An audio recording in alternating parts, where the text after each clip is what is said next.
The past isn't over yet. It's constantly being revisited, rewritten, often edited and distorted, sometimes even weaponized. In this series, I talk with experts about how the past is mobilized today. We take Al-Andalus, the 8 centuries of Muslim rule over Iberia, as a starting point to explore how the present keeps returning to history, selecting certain stories, discarding others, and putting the past to work, and why that matters. I'm Cristina Moreno-Almeida, and this is Digital Al-Andalus on the record.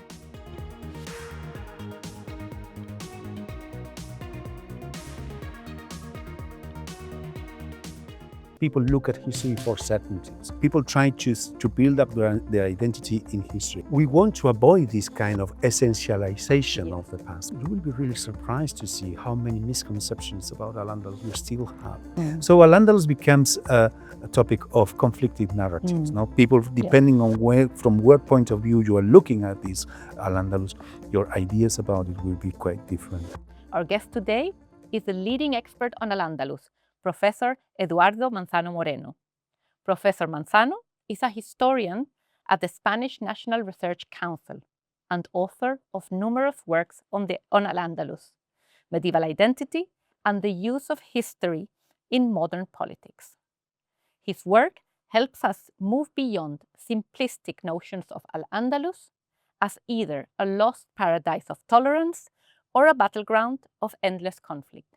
Welcome, Eduardo. Thank you, Cristina. We can probably start with the question, why does Tariq ibn Ziyad still matter so much today? Well, Tariq ibn Ziyad is the conqueror. He is the man who makes possible the conquest of Hispania, of Al-Andalus. And so it's quite similar to what happens in Spain with Hernán Cortés. Hernán Cortés is the conqueror of the Aztec Empire in America. And Hernán Cortés has a big historical memory in Spain. There are a lot of people who feel very attached to the memory of Hernán Cortés. The same happens with Tariq ibn Ziyad. He is the conqueror of Al-Andalus, the man who made possible the very rapid conquest of Al-Andalus.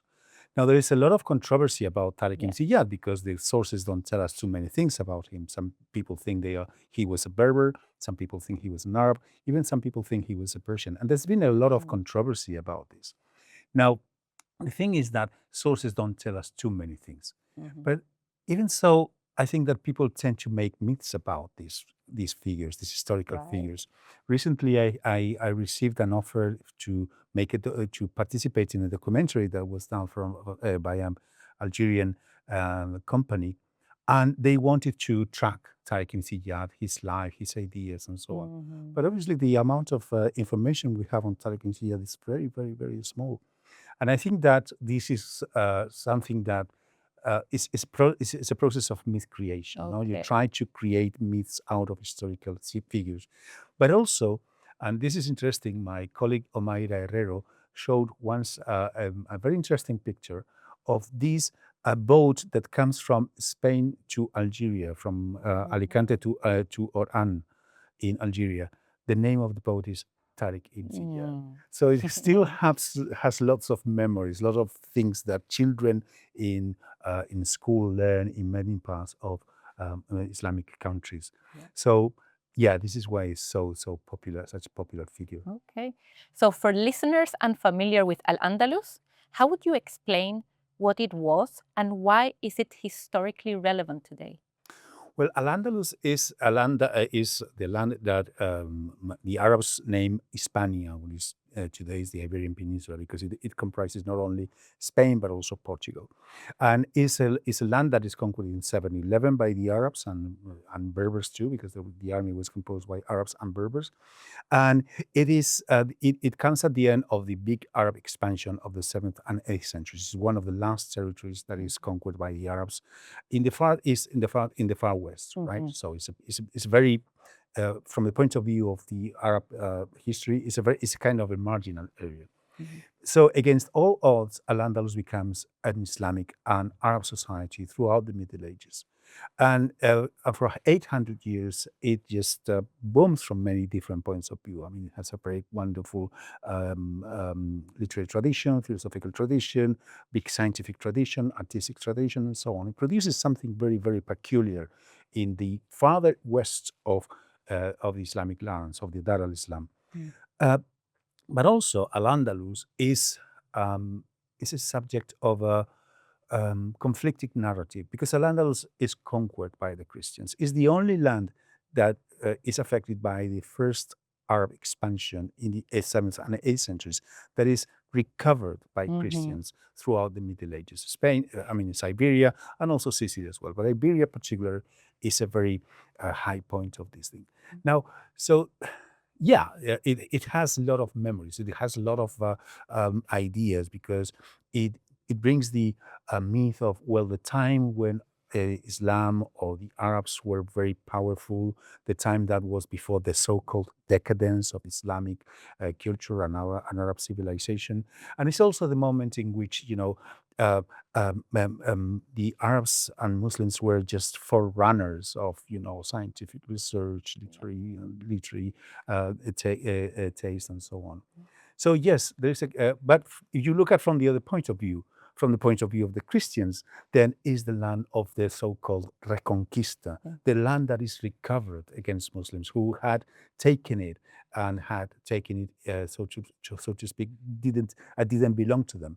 So Al-Andalus becomes a land, a historical topic of conflicting narratives. No, people, depending on from what point of view you are looking at this Al-Andalus, your ideas about it will be quite different. I was wondering if you can explain to us why you air quoted Reconquest.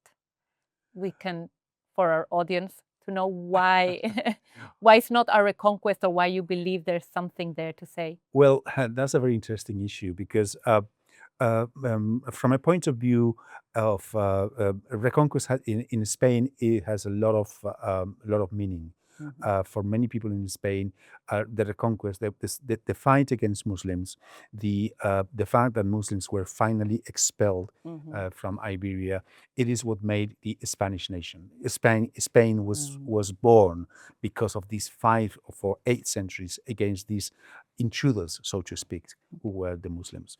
Some people think that in Spain today, some people think that Muslims were kind of a kind of cover of society, that they were not really they were kind of an elite who were just expelled after 800 years. And people don't realize that Al-Andalus became really an Arab and Islamic society, really a very deep, and left a very deep impact on society. Now, this idea of Reconquest as a national, as a nationalist subject is something that we try many times to react against as historians, because we think that it's not a very good way to try to portray what were 800 years in which many things were happening, many different periods. There were periods in which there were wars. There were periods in which there were also truces, peace, and there were lots of different contexts. So perhaps Reconquista is not a good term. But many other historians think that, well, look, I mean, from the point of view of Christians, and this is true, from the late 9th century, there is this idea that Christians should recover the land that Muslims have conquered. And this is something that you see throughout the Middle Ages in different moments. I mean, there are moments in which Christians also say, oh, Muslims have conquered a land illegally, so to speak. I mean, it corresponds to us, and we have to push them out. Now, as I said, this is true also. So Reconquista is not a term that is used in the Middle Ages. It's a contemporary term. And so there's been a debate in the last years in Spain whether we should use it or not, because of the nationalist overtones. And I have to say that for me, it's a very interesting topic. I mean, I think it's a really, I mean, my colleagues have raised many different issues on why we use these terms. So personally, I don't use it. I mean, as Reconquista, because I think it has these nationalist overtones and political overtones. But also, some colleagues say that it's okay to use it. But it's also true that in the last year, Reconquista has been used by the extreme right in order to try to strengthen the idea that, look, this is a Christian land Yeah. in which people who don't belong to our Christian tradition should not be welcome in this country. And this is something that is extremely, extremely dangerous these days. Yeah. And maybe picking up on that, we can discuss, like, in this era of information superabundance, but also of misinformation, is Al-Andalus a period that we don't know much about? Oh, that's interesting that you ask this question, because look, in the last 30 years, we have uncovered so many things about the history of Al-Andalus. We know so many things about Al-Andalus that is amazing, really. I mean, there's been so much work from the point of view of historical interpretation. There's been so much work from the point of view of sources, manuscripts that have been published. There's been so much work on archaeology. There's been so much work on, I don't know, the history of law, of Islamic law in Al-Andalus, on philosophy, on science, and so on. We know so much in the last 30 years about Al-Andalus. It's amazing. But our frustration is that we haven't been able to communicate all this knowledge that we have. We have been very good. I think that we can provide, I mean, any topic that you ask me about, I don't know, coinage. We have lots of catalogs of coinage. We have wonderful descriptions of hoards, of anything, you name it. But still, we haven't been able to tell this to a general audience. And you will be really surprised to see how many misconceptions about Al-Andalus we still have in Spain. No? Yeah. And this is something that really, and we have failed on that. That's a pity, because we have been able to trace, for instance, the process of Arabization, to trace the process of Islamization. We have been very extremely good at interpreting the society, how the society changes. I mean, 30 years ago, this was something that we didn't know too much. But as I said, I mean, I have been very, very lucky in the sense that I have been part of a generation of historians, Arabists, archaeologists, and so on, who have really produced an immense amount of knowledge that I think that nowadays Al-Andalus is the society, the medieval Islamic society, which is better known from all the Dar al-Islam, no?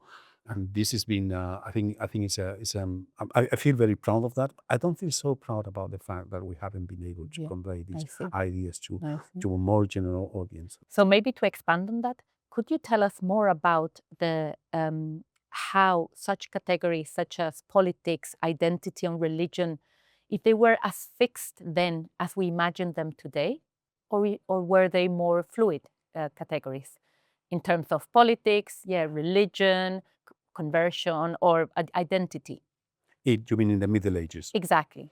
Well, that's interesting. I think that yes, it is true that we had a lot of fluidity on that period, but it's always as paradoxical as history is always, and as paradoxical as our reality, which is surrounding and is nowadays. In the sense that yes, sometimes you see aspects in which there is a lot of fluidity, there is a lot of exchanges.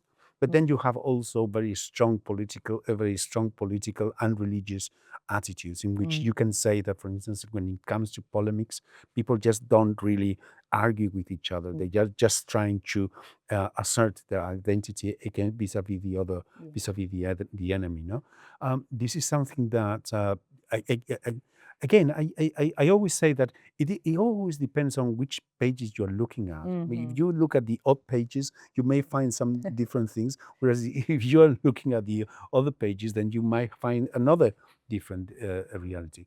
So what I'm trying to do is to try to put all the pages together and to give this paradoxical and always contradictory image. No, I think that one of the problems that we have really, and this is something that has taken me by surprise, is that people look at history for certainties. That people look for people try to build up their identity in history. I used to usually say that it's not that history makes identities. The identities are what make this history, right? And that's, I think, what happens. You try to look exactly at what's going to reinforce your identity. Whereas from the point of view of people like me, what we try to say is, no, look, you have to look at processes, at contradictory, paradoxical processes in which, exactly as you said, no, these are fluid situations, but also also at moment there are also moments in which this fluidity stops because there's a circumstance, a particular circumstance in which there is this necessity of drawing this border the frontiers, the borders very clearly. The religious cleavages are just very well established. So just go to the past with an open mind. I mean, don't try to say, okay, because I am Muslim, I'm going to try to look for the things that reinforce my identity as Muslim in Al-Andalus. Or the other way around, because I am Christian, I will try to look for all the elements that will reinforce my identity of Christians and say, okay, look, this is incompatible with Christianity. No, try to go to the past in order to find some knowledge, some interesting things that will give you different perception of what you are not. I think that for me, history perhaps is the most interesting thing. It's trying to understand the things that I am not. I'm not going to be a person from the Middle Ages. I'm never going to be a person with the ideas that people had in the Middle Ages. But I will try to understand why people were adjusting their lives and even the death because of these ideas. Right? But often people think that Al-Andalus was Christians against Moors or Muslims against Christians, and there was no nuances in how these struggles performed. So we know that, for example, there were struggles within the Muslim rule, and sometimes associated with Christian communities and the other way around. So it was not that simple. Exactly. Yeah, you're absolutely right. I mean, many times you have Christians fighting with Muslims. Many times you have Muslims fighting with Christians. But also it's also true that sometimes you have a very powerful, very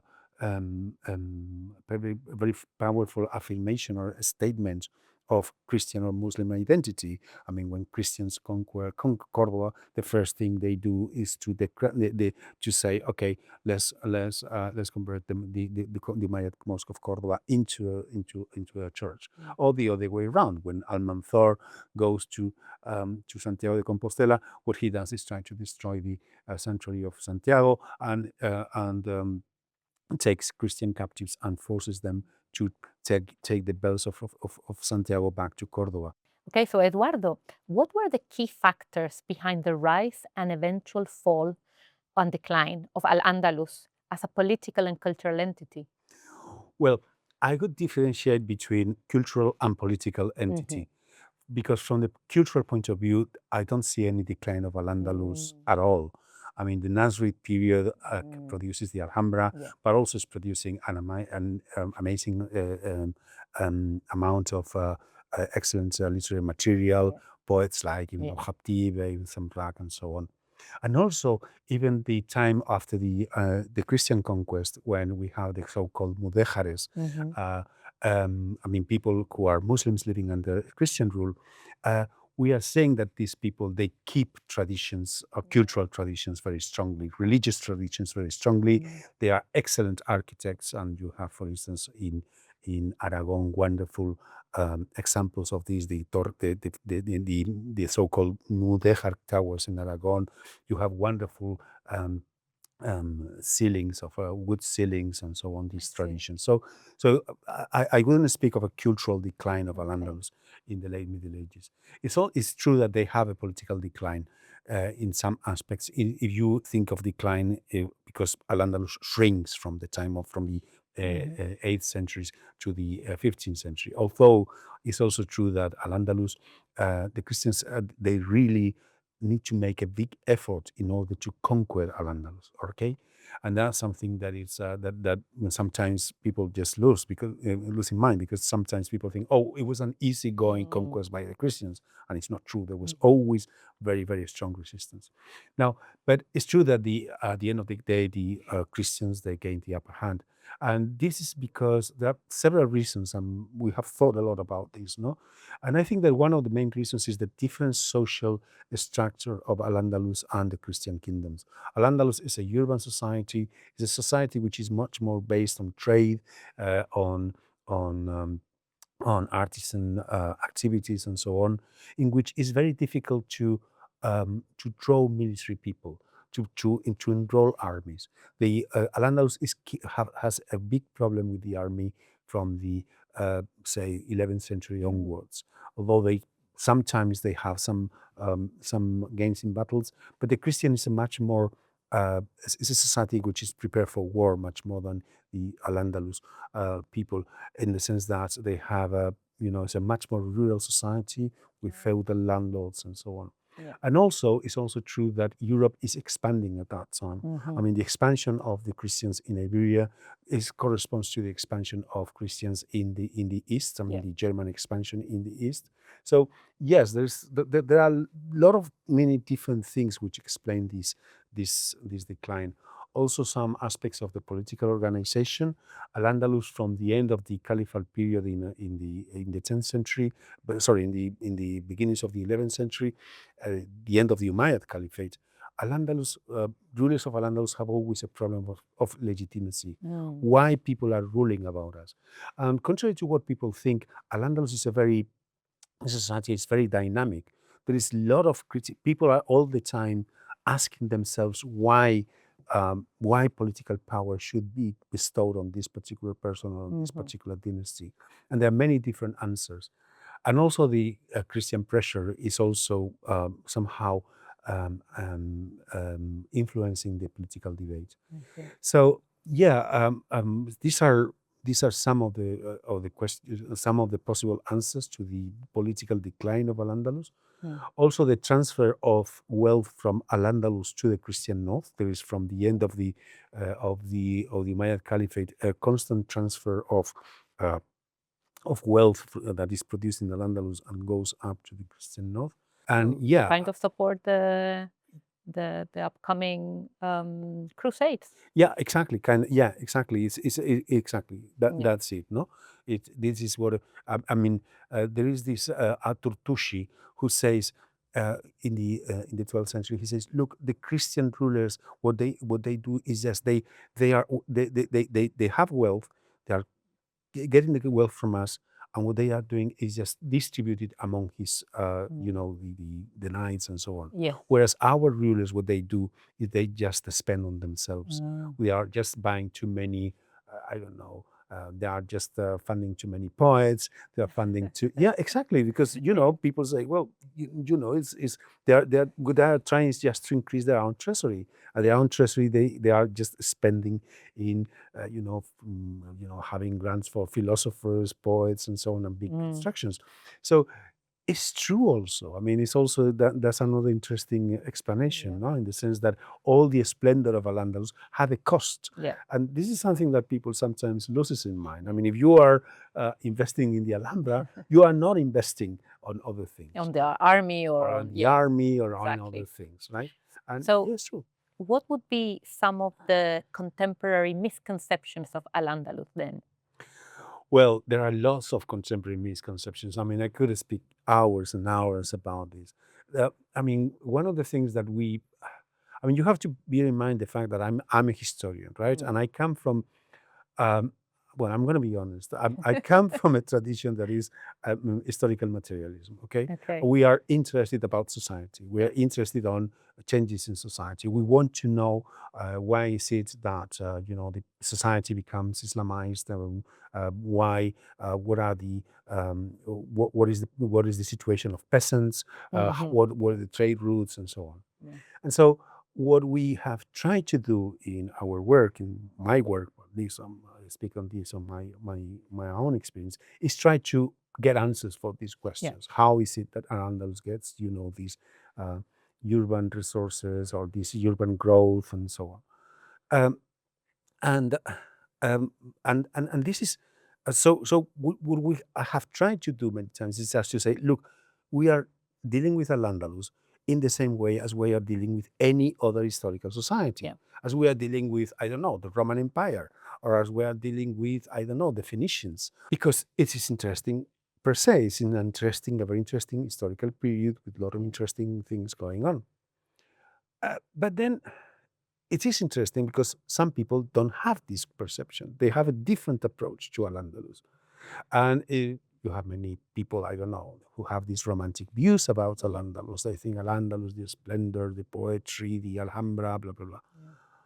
And we we tend to react very strongly against this, because this is not something that my colleagues who work on, on the Roman Empire, or who work on Anglo-Saxon England, or who work on the Carolingians, they don't have these problems. There's no one saying, oh, how wonderful were the Carolingians, what a splendor of the Anglo-Saxons on these sort of things.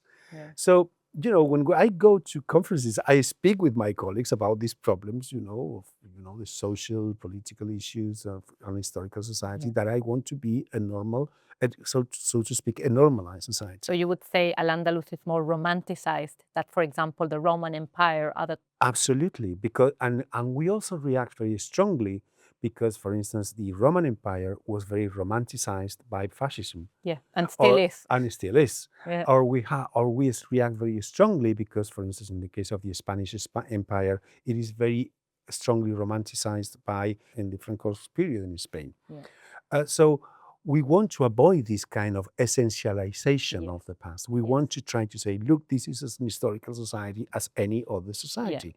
Now, the problem that we face, and this is a big problem, is that many times we have audiences who have a different perception of history. And now it's difficult to get to terms to these people. Now, for many years, because we always try to get rid of these romantic visions, these ideas, this kind of essentialism. But then I started to realize one thing is that I am a historian, and I think about history, well, I don't know, 24/7, but not 24/7. Like the Roman Empire. Yes, but I tend to think a lot about history, but not many people think about history as I do. I mean, most of the people, they just think about other things in their lives, the mortgage or whatever, and just only occasionally they just interact with history. So they don't need to have the same historical approach that I have. Yeah, I see. And now that is particularly interesting in the case of people coming from the Muslim tradition or living in Muslim countries nowadays. And you have to realize that they may have a different approach. That no matter how I don't know, how distorted it from my point of view is, still you have to respect it. And this is something that I have come to realize very lately. And in this sense, I was very impressed recently because I went to Pakistan and I gave a number of lectures in Lahore at the cultural festival there. And it was amazing about how people in Pakistan felt about Córdoba, how people felt about, for instance, Muhammad Iqbal poem about Córdoba, because Muhammad Iqbal went to Córdoba and so on. And obviously I thought, well, this is a different perception for people who have a different perception from the one that I'm having. Now, and I remember having this conversation with this Pakistani intellectual, Hamid Haroon, who is one of the leading Pakistani intellectuals, and I spent a whole afternoon with him. And it was amazing, to see how knowledgeable he was about many things about Al-Andalus, and how interested he was, and what a different view he had. And because he was telling me, okay, you want to normalize Al-Andalus history, but there's something special in it. Okay. And you don't understand it. And that made me feel, well, he's right, In some sense, he's right. I'm not dealing here with Anglo-Saxon England.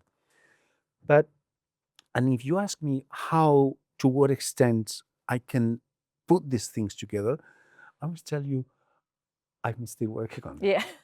Actually, and I hope that your project will give us some answers about that, Cristina, because I think it's a very, very interesting question, because I don't have all the answers for that. I need to think about it. I need to listen to more people like Hamid Haroon, with such a sophisticated approach to this. I was going to ask you actually about this. How do you think Al-Andalus is studied differently in Spain than in other countries, such as the US, where we know there's a group of people interested in this period, or the Arab world? Well, I would say it's a different thing. The Arab world and the United States and even here in England, but in the UK. I mean, on the one hand, there is this early Islamic history tradition, which is extremely, I mean, it's excellent. I mean, again, the last 30 years have been a golden age for the early Islamic history in the States, in UK, in Europe. I mean, there've been such a huge contributions, important huge contributions on this topic. No, and my colleagues have done a wonderful work. But then you have another field, which is the field of cultural studies, and then the things are a bit different, right? In the sense that sometimes we have felt that again there is this romantic, approach in which flamenco is mixed with Arab music, in which Arab music is mixed with, the Alhambra, in which you have the feeling of Al-Andalus, and people coming to us and lecturing us how you should understand Al-Andalus, because you are not really, you are not really feeling it. And no, I mean, we don't need to feel Al-Andalus. We don't need it. And you see, I had a very difficult conversation once, and I just wrote to them because I was very, very angry about that, with the BBC, in which they wanted to ask me about the Al-Andalus in these days. And the person who was directing the whole thing was obsessed with the idea that, Spain was trying to get away from its Islamic past, because the Spaniards, we wanted to be European. And we were trying to hide it. I was saying, no, look, you're totally wrong. He said, because in Franco's times, in the Islam, the period of Al-Andalus was kind of ostracized and was not interested. And I was thinking, but you know nothing. I mean, in Franco's times, Franco was absolutely philo-Arab. Right, La Guardia Mora. La Guardia Mora. I mean, he had our traditional friendship with the Arab countries, with a logo of the regime. Or he was telling me, oh, the Spanish anthem is a Moroccan traditional music. It comes from. It was something that he had read in a CD, but he was trying to lecture me, telling me, that I didn't know that the Spanish anthem comes from a Moroccan nuba. And so sometimes I get a bit over the top of that, and we would like to say, look, I mean, we have respected it, we have studied it, we have really appreciate it, and we are really eager to engage with, people who think that this is their cultural heritage, because I think that it's true that we can learn from them, as I told you before. But we don't need anyone lecturing us about, how we feel about how we should feel about it, because we have been there. We have been in the essentialist history.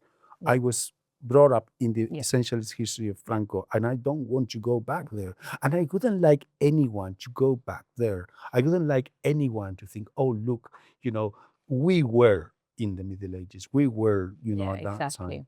If you had to recommend one idea or lesson from your research to a general audience, what would that be? Change. Absolutely. Yeah, change. I mean, history, things change. We started about this thing about Tariq ibn Ziyad. Tariq ibn Ziyad, people just think, or Hernán Cortés for that matter in Spain, they tend to think about him because they usually say, we were at that time there. We were also leading the conquest because we are him. This is something that we historians hate.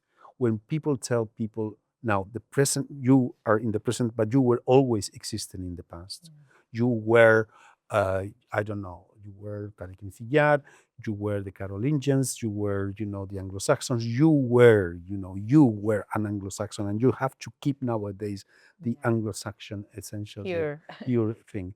This is terrible, because this is something that really poisons the whole historical perspective. It really, really, really does. Now, whereas if you think that, look, histories change, things change. I mean, in Iberia, you have this society, which is a Roman society, which has changed from the Roman societies, and then suddenly it just collapses, and then suddenly it is conquered by Arabs, and then this society changes and becomes Arab and a Muslim society, and a very Arab and Muslim society. But then the Christians conquered it. We cannot do anything about it. The Christians conquered it. It was not me, it was not you, it was not the someone living nowadays in Spain. It was the Christians who lived in the 11th or the 12th or 13th century. They were doing that. And that produced change too. Yeah. And then Islamic, I mean, we can, and I mean, you can say whatever, but it was a very effective in the same way as the Arab and the Islamic process, the Islamization and Arabization process took place. You had a process of Christianization and well, I don't know how would you say, and replacement of Arabic by the Roman languages, right? Catalan, Castilian, and so on. So it was change, you know. Change was there acting again. I lived under. I mean, I spent my when I was a child. Franco seemed to me like someone who will never die. He died eventually. I thought at that time that things will always keep the same. Nowadays, Spain has changed dramatically again, and nowadays we are seeing another change. I mean, southern Spain is not any longer what I thought it would be when I was, you know, a kid. Because nowadays, Spain is people coming from Morocco, people coming from South America, and all these people are Spanish too. So this is changing too. And I think that's the thing. I mean, not to be afraid of change, not to accept change, to say, okay, change is always a challenge. Of course, it's a challenge, but it's something that is always goes with history, and we cannot and never should stop history or try to remake history. And that for me is not the big thing. Thank you. So my final question would be, what do you hope people take away from studying Al-Andalus in today's world? I think that the most important thing of Al-Andalus is that it allows us to build bridges. I think it's very important. I think that really, really people, I mean, I just keep saying this all the time, right?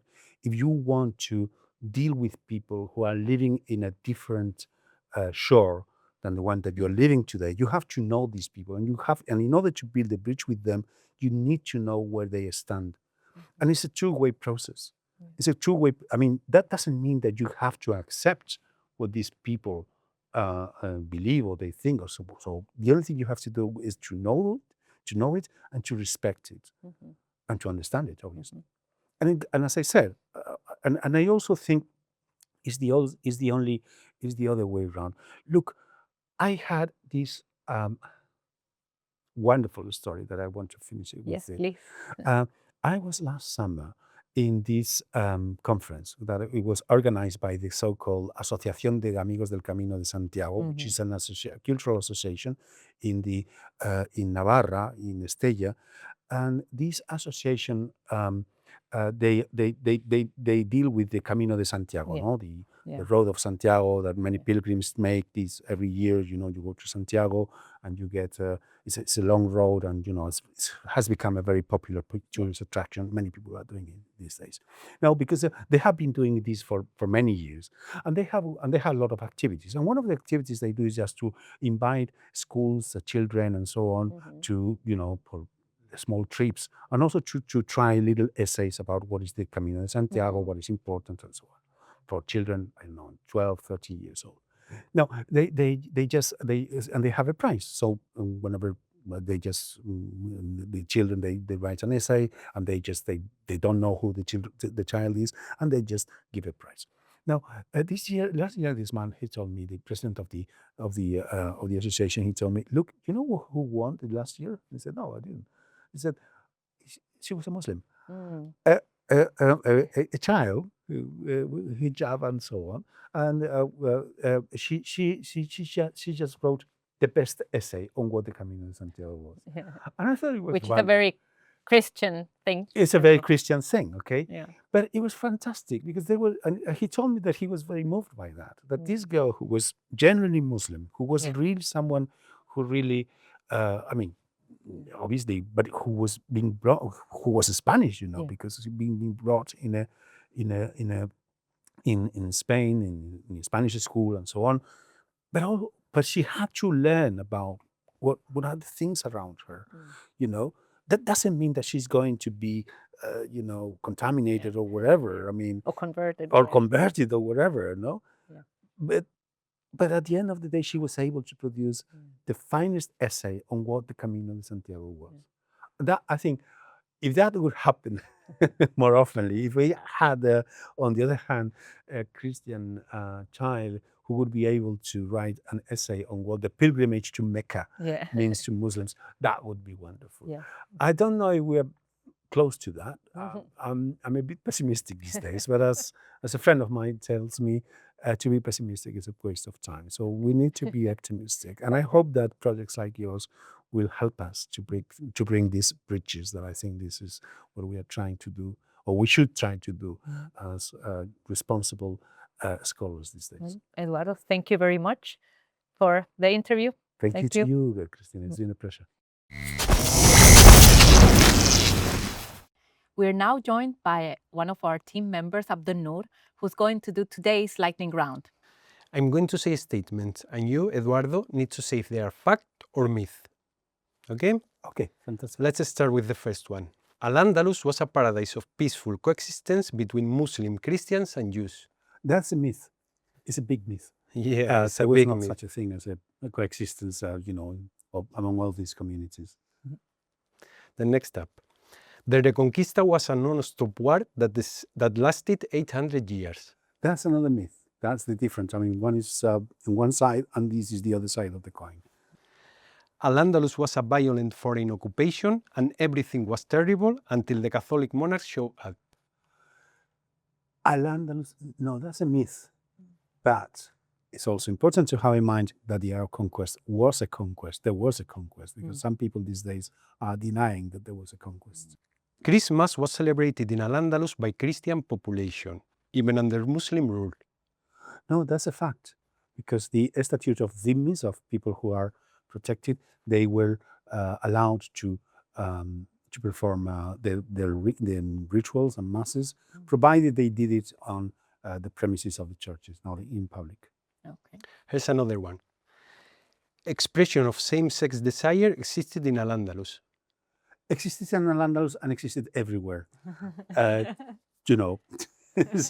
Everywhere. But what is interesting is that in Al-Andalus, this is something that was expressed sometimes. There was a different conception of body and relations and sexual relations in Al-Andalus than the concept that you had in the Christian societies. That's for sure. You mean publicly expressed? Yeah, or at least in literature, okay? Because it's different to say publicly, but in literature, there were a lot of elaboration about sexual relations and so on. And in general, the body had a different conception in Islamic societies. Yeah, that's for sure. What about this one? Flamenco comes directly from the call to prayer in Al-Andalus. No, look, no. No. And you know why? Because that tends to overlook the important contribution of gypsy communities. We have just celebrated last January the 600th anniversary of the arrival of the gypsies in Iberia. And this has been very important, and the gypsy community in Spain has celebrated as it deserves to be celebrated. You cannot understand flamenco without the contribution of gypsies communities and gypsy cultural heritage. We call, by the way, I call it gypsy because in Spain we say gitanos. Yes. And we don't say Romanis. And they like to be called gitanos, and because they feel very proud of that, and I think they should, because their contribution in Spain to Spanish culture has been phenomenal. Yeah. Okay. Andalusis rode camels through the streets of Córdoba. Well, that's not a myth, that's a fact. Archaeological excavations have found bones of camel, not particularly in Córdoba, but in different places of Al-Andalus. And another interesting thing is that when I studied 10th century Córdoba, one of the things that I didn't find was carriage. For some reason, there are lots of references to horses, lots of references to donkeys, mules, and so on. There's some reference to dromedaries, but not in some sources. But you never find something like a carriage. Okay. So this goes with the idea by Richard Bullitt, who in his book on the camel and the wheel, he suggested that the camel replaced chariots and these sort of vehicles in Islamic cities. Very interesting. So it's an interesting topic. All right, let's try this one. 3-course meal were invented in Al-Andalus. Oh no, that's not true. No, that's not true. I mean, people were having 2 or 3 years. That's the whole thing about. That's about Siryab. Siryab is this famous man who comes from Iraq and arrives in Al-Andalus and is greeted in Al-Andalus in grand style. And yeah, there's some things that are attributed to him. For instance, the asparagus thing. I mean, that he is the first one who tells the Andalusians that asparagus can be eaten and so on. So that's interesting. And I think we found also a myth about Siryab saying that he invented deodorant. Deodorant, yeah, and also but I think it's not a myth. No, that's not a myth at all. I mean, he introduced the idea of Brushing your teeth, Okay. and there are some references to gifts by caliphs in the 10th century, sending people sort of toothbrush. Toothbrushes. Oh. Will you say he was a kind of an influencer of his time, Siryab? Siryab was an influencer of his time. I mean, yes, people just he just dictated the fashion and told people how to dress and these sort of things. Yeah, so that's not a myth at all. He was very influential, but not the 3 course. Come on, I mean. Okay. Many Christians in Al-Andalus spoke Arabic and adopted aspects of Islamic culture. That's an absolute fact. I mean, this is a fact. I mean, people, Christians in Al-Andalus became Arabized, and it's also true that they took these many aspects of Islamic culture. And what's interesting, for instance, it's very interesting that when the Christians conquered Lisbon in 1147, I think, the Bishop of Lisbon was there in the city, and he was killed by the Christians because he was taken by a Muslim. So that shows you to what extent people became Arabized at that time. All right, the last one. Andalusi culture is just a leftist, progressive, and even woke invention used to rewrite history. Well, this is an absolute myth, but not only an absolute myth, it's a very, very dangerous statement that is circulating these days in Europe. And this is very worrying. I mean, we are joking about it, but it's very, very worrying because some people are saying these days that we should not learn or teach or be somehow concerned about Islamic civilization, Islamic history, and so on, or culture, and so on. And this is a very, very dangerous thing these days. Well, I think this is a wrap-up. That Thank was you very wonderful. much, Eduardo and Abdelnour. That brings us to the end of today's podcast. Please check the work of our experts in the episode notes. And to learn more about the Digital Al-Andalus project, please visit our website. Thank you for joining us on the Digital Al-Andalus on the record. Until next time, remember, the past isn't dead, it's just being redrafted.